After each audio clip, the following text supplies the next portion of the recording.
स्वागत है आपका विदिशा हलचल न्यूज में। मैं कृष्णकांत सिंह। अब देखते दिन भर की खास खबर। जबलपुर जोन के रेल अधिकारी ने विदिशा रेलवे स्टेशन की व्यवस्थाओं का किया मौका मुआयना। रेलवे अधिकारी कर्मचारियों ने रखी अपनी बात।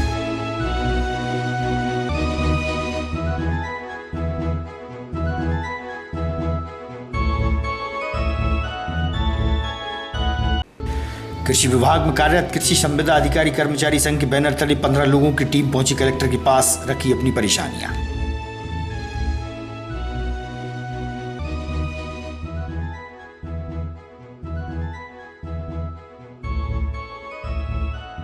और 5 वर्षीय अनाथ बालक ऋतिक कुशवाहा अपनी दादी के साथ पहुंचा दीक्षा निकेतन स्कूल।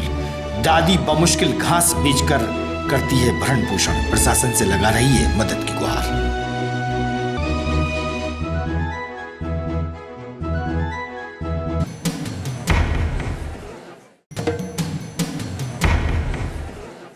अब खबर विस्तार से। रेल विभाग के वरिष्ठ अधिकारी जबलपुर जोन के जीएम आज विदिशा रेलवे स्टेशन आए, जहां उन्होंने रेलवे स्टेशन सहित रेलवे विभाग के आसपास की व्यवस्थाओं के हालचाल जाने और इस संबंध में जानकारी भी दी।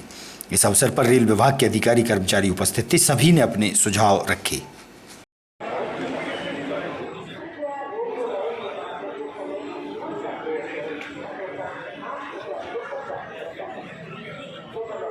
प्रकार का दौरा होता है, कुछ खास दिशा निर्देश और कुछ सुधार की बात है। ये दौरा हमारा स्टार्ट हुआ है बीना से भोपाल का दौरा है, जिसमें बहुत सारे चीज़ें देख रहे हैं मेंटेनेंस का, अलग अलग तरीके के ब्रिज कैसे मेंटेन होता है, ट्रैक कैसे होता है, ओएसी कैसे मेंटेन होती है, सेफ्टी प्रिकॉशन कैसे लिए जाते हैं, स्टेशन में क्या सुविधाएँ दी जा सकती हैं, ये सब चीज़ों का आज समीक्षा की गई है। उसके ऊपर बाद में उचित कार्रवाई की जाएगी। सर, विदिशा का जो बाहर सर्कुलेटिंग एरिया आप देख रहे थे, वहाँ एक प्लेटफॉर्म बना हुआ है जो तिरंगे झंडे के साथ बना हुआ है। उससे बड़ी दुर्घटनाएं भी हो रही हैं, विवाद भी हो रहा है। लोग वहाँ बैठ के दारू पीते हैं और नशा करते हैं और अधिकारी भी वहीं बैठते हैं। उसको हटाने के लिए कई बार बात भी उठी है, तो उसको लेकर आप कुछ करेंगे?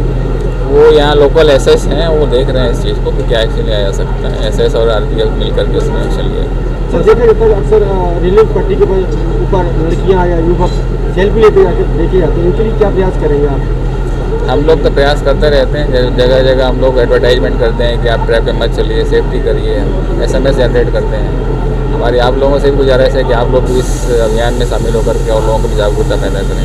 सर, कुछ कंसेशन पहले चल रहे थे, वो अभी कोविड के कारण बंद कर दिए गए हैं। वो दोबारा कब प्रारंभ होंगे? जैसे विकलांग भी है, वृद्धावस्था वाले भी हैं, पत्रकारों का जो कंसेशन है वो भी बंद। ये रेलवे बोर्ड का नीतिगत मामला है, वो इस पर विचार कर रहे हैं, जैसे जैसे उनका पॉलिसी में डिस्कस करके। मंगलवार की देर शाम कलेक्ट्रेट की सभागार में एक बैठक आयोजित हुई, जहां बाल संरक्षण को लेकर गहन चर्चाएं की गईं। इस क्षेत्र में कार्यरत सभी सामाजिक और प्रशासनिक अधिकारी उपस्थित थे। कलेक्टर उमाशंकर भार्गव सहित महिला एवं बाल विकास अधिकारी मौजूद रहे।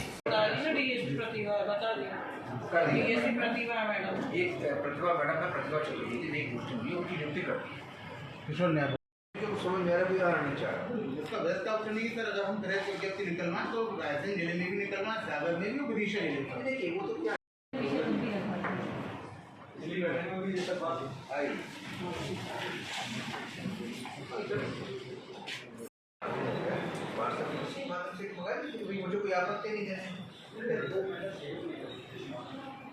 तो इसका मतलब देखिए, इसका मतलब उसका इंटेंशन ठीक है, तो फिर हमको देखिए उसके इंटेंशन के कारण आपको रायसेन जिले से भी कंफर्मेशन करवाना पड़ेगा। वो अपने सारे पत्र लिख के रायसेन जिले में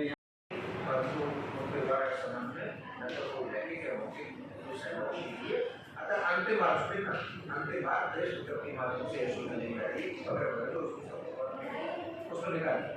क्या होगा? कलेक्ट्रेट के सभागार में जो बैठक हुई थी बाल संरक्षण को लेकर, क्या दिशा निर्देश दिए, क्या अपन प्लान तैयार कर रहे हैं बच्चों को किस? कल जो मीटिंग हुई थी कलेक्टर महोदय के साथ, वो जिला बाल संरक्षण अधिकारी की जो समीक्षा होती है त्रैमासिक, और उसकी समीक्षा बैठक हुई थी। उसमें जो है CWC JJB के मेंबर्स व अन्य जो डिस्ट्रिक्ट ऑफिसर थे वो सब उसमें समीक्षा बैठक में थे। उसमें 3 महीने का जो है कि CWC का समीक्षा होगा, JJB का भी समीक्षा होगा, वहाँ कितने प्रकरण लंबित हैं। इसके अलावा बालिका समृद्धि संग्रह, शिशु गृह आदि जो भी संस्थाएं हमारी बाल संरक्षण, उनकी भी समीक्षा हुई है। तमाम संस्थाएं होने के बाद, तमाम स्टाफ होने के बाद भी भिखारी बच्चे भी मांगते लेके जाते हैं, रोडों पर काम करते लेके जाते हैं, इसमें क्या अपन जागरूकता लाएंगे सर? भिखारी बच्चों के जो भी पाए जाते हैं तो उसके लिए हम लोग समय समय पर अभियान चलाते हैं और उनके लिए रोकने का प्रयास करते हैं। साथ में उनके लिए स्पॉन्सरशिप यदि कोई जरूरी है तो उसका भी लाभ देने का प्रयास करते हैं। अभी तक सर अपने यहाँ ऐसे कितने बालक हैं, बालिका हैं जो अपन उनके लिए लाभान्वित कर चुके हैं? अभी तक हम स्पॉन्सरशिप अंतर्गत 186 लोगों को लाभान्वित किए हैं। कृषि विभाग में विगत 10 वर्षों से कार्यरत करीब 15 लोग जिला मुख्यालय पहुंचे, जहां उन्होंने बताया कि उन्हें पक्के अपार्टमेंट अभी तक नहीं मिले हैं और न ही नियुक्ति पत्र मिला है। इसी समस्या को लेकर कृषि संविदा अधिकारी कर्मचारी संघ के बैनर तले कलेक्टर उमाशंकर भार्गव को ज्ञापन सौंपा गया।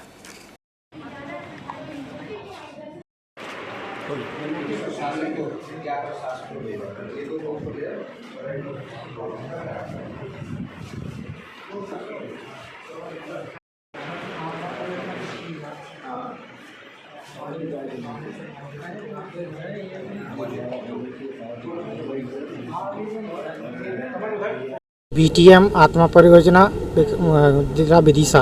आज के संबंध में ज्ञापन सौंपा आपने? जी, हमारा आज कृषि संविदा अधिकारी कर्मचारी संघ के माध्यम से पूरे मध्य प्रदेश में 52 जिलों में हमारा नियमितीकरण के संबंध में माननीय कलेक्टर महोदय के माध्यम से आदरणीय सीएम साहब को हमने ये ज्ञापन सौंपा है। मध्य प्रदेश के अंदर लगभग कितने कर्मचारी होंगे? मध्य प्रदेश के अंदर लगभग 500 कर्मचारी हैं। हमारे सभी को विगत 10 साल से हम कार्य करते हैं और हर साल हमारा ये कार्यकाल बढ़ाया जाता है। हम सरकार से इस ज्ञापन के माध्यम से मांग कर रहे हैं कि हमें नियमितीकरण किया जाए। हम विगत 10 साल से कार्यरत हैं। विदिशा में लगभग कितने कर्मचारी हैं? विदिशा में 10 कर्मचारी हैं। कलेक्ट्रेट के सभागार में कलेक्टर उमाशंकर भार्गव ने जिले भर के राजस्व अधिकारियों की महत्वपूर्ण बैठक आयोजित की और राजस्व को लेकर आवश्यक दिशा निर्देश कलेक्टर ने दिए हैं।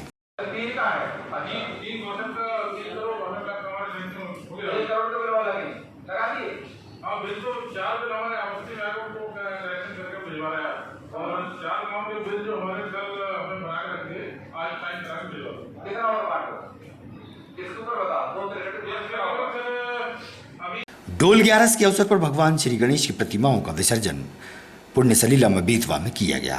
वहीं नगर के मंदिरों से विमान शहर के मुख्य मार्ग से निकलते हुए जल विहार के लिए बेतवा नदी ले जाया जा रहा था। तभी रामलीला के मुख्य द्वार पर सभी विमानों की विशेष पूजा आराधना की गई। इस अवसर पर कलेक्टर उमाशंकर भार्गव, एसपी मोनिका शुक्ला, वरिष्ठ धर्माधिकारी सहित बड़ी संख्या में धर्म प्रेमी उपस्थित थे। मनु शास्त्री द्वारा जानकारी दी गई।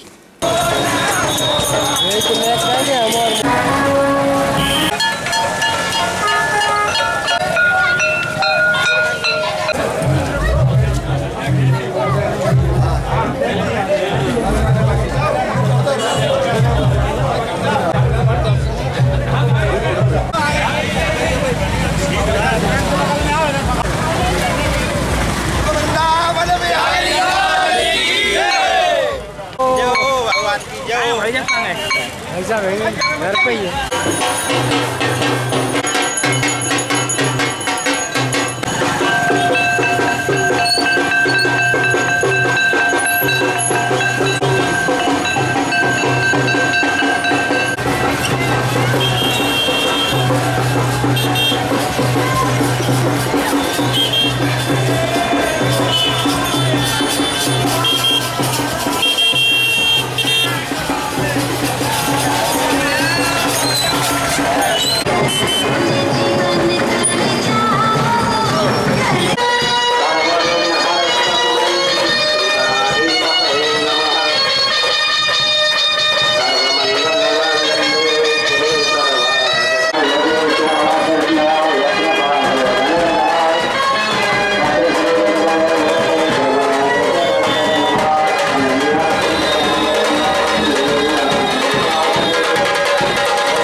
ऐसे स्वामी गणराज को बारंबार प्रणाम। गंगणपते नमः। आज लगभग अभी तक 11 विमान यहाँ से निकल चुके हैं और घर की जो स्थापित झांकियाँ थी, कुछ विद्यालयों में स्थापित झांकियाँ थी, वह ऐसे करके लगभग 50 से ऊपर झांकियाँ अभी विसर्जन के लिए निकल चुकी हैं और 11 विमान यहाँ पर अभी तक निकल चुके हैं। आज क्या कार्यक्रम था यहाँ पर? जी, ये कार्यक्रम क्या था यहाँ पर? ये कार्यक्रम विमानों की पूजा करी गई है कलेक्टर महोदय द्वारा के माध्यम से रामलीला मेला समिति द्वारा। मैं डॉक्टर मनोज नारायण चतुर्वेदी शास्त्री लोहा बाजार में निवासरत हूँ। प्राचीन समय से रामलीला के मंच का संचालन करीबन 25 वर्ष से मैं कर रहा हूँ।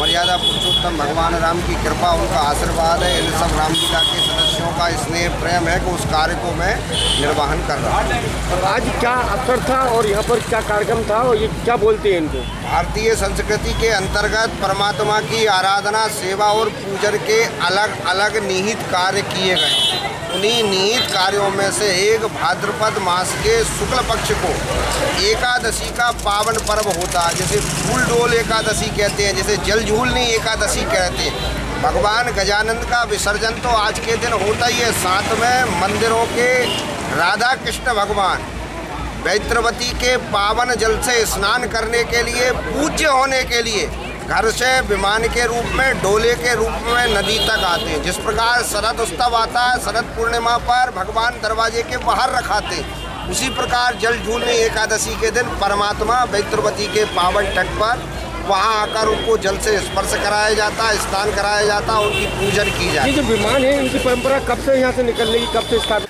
दीक्षा निकेतन स्कूल में एक 5 वर्षीय अनाथ बालक ऋतिक कुशवाहा अपनी दादी के साथ पहुंचा, जिसे नेत्रों से बिल्कुल दिखाई नहीं देता, जिसके पास न घर है न ठिकाना। उसकी दादी घास बेचकर बमुश्किल उसका पालन पोषण करती है। प्रशासन से अनाथ बालक की दादी ने मदद की गुहार लगाई है। दीक्षा निकेतन स्कूल संचालक निःशुल्क शिक्षा की बात तो कही है, लेकिन कलेक्टर से मिलने को भी कहा। वार्ड क्रमांक 32 में रहने वाले मासूम अनाथ बालक का जिम्मा कौन लेगा? मैं संजीव कुमार जैन, दीक्षा निकेतन विशेष स्कूल छात्रावास का प्राचार्य।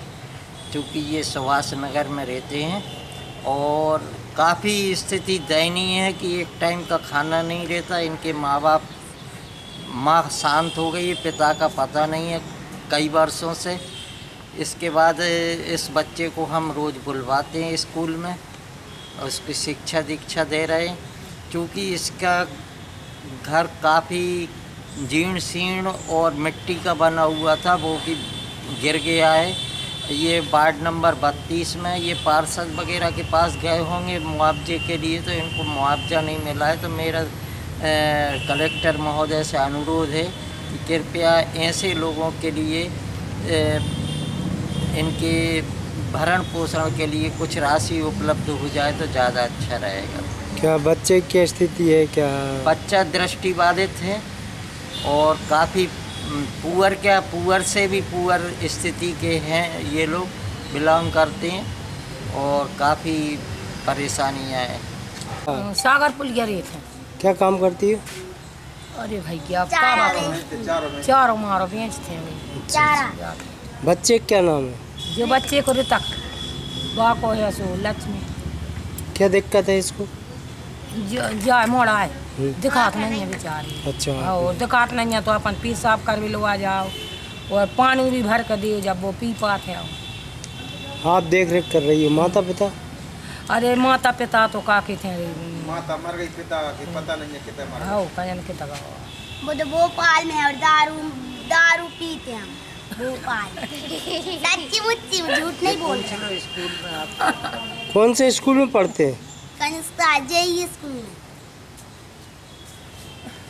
हमने कहा वही नहीं है सब पति में आज तो फिर चलेगा, फिर कभी नहीं आया।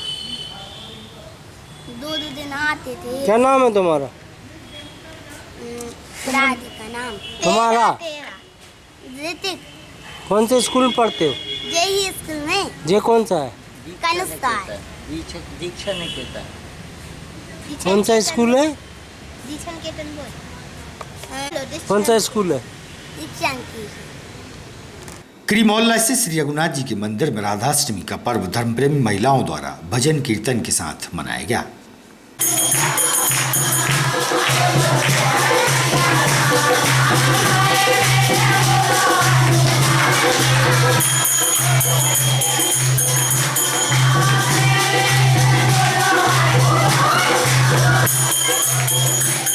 जन्माष्टमी के उपलक्ष्य में श्री रघुनाथ जी मंदिर पर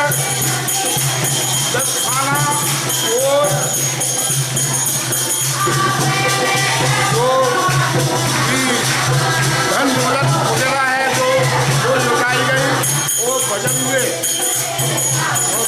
चित्रपुरा क्षेत्र में प्रधानमंत्री आवास योजना के हितग्राहियों को अभी तक आवास उपलब्ध नहीं होने पर नगर पालिका सीएमओ के पास पहुंची, जबकि उनकी किस्तें हर माह जा रही हैं और उन्हें अभी तक रहवास उपलब्ध नहीं हो सका है। सभी ने अपनी परेशानियां मीडिया के समक्ष रखी हैं।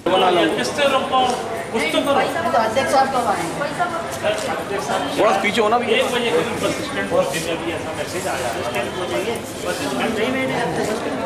बस स्टैंड बिल्डिंग में वहाँ पे मीटिंग है इंजीनियरों वगैरह की, तो उनके आप लोग आ जाओ सब वहाँ पे, वहाँ पर आपके सामने चर्चा हो जाएगी आमने सामने। सीएम साहब भी एक कलेक्टर साहब मीटिंग कोई सब 1 बजे वहाँ मिलेंगे। अधिकारी बैठते थे पीछे साइड अच्छे से हो जाओ, खड़े हैं, आ जाओ। मकानों की बस चक्कर में प्रधानमंत्री आवास योजना के मकानों के चक्कर में घूम रहे हैं। यहाँ मेरे लिए हर बार आवेदन दिया जाता है और यहाँ से हमें एक ही बात मिलती है कि 1 महीने में हम आपको मकान दिए जाएंगे, पर ना तो मकान मिल रहा है, ना हमारी किस्त रुक रही है। किस्त बराबर भरवा रहे हैं हमसे और न मकान दिया जा रहा है। हमारे मकानों में किसी और को रख दिया है और हम भटकते रहे हैं। हमारे बच्चों की ना तो हम किस्त भर पा रहे हैं मकान की और ना ही हम किराया दे पा रहे हैं, ना स्कूल की फीस भर पा रहे हैं। कहाँ पे मिला है आपको? जत्रापुरा में।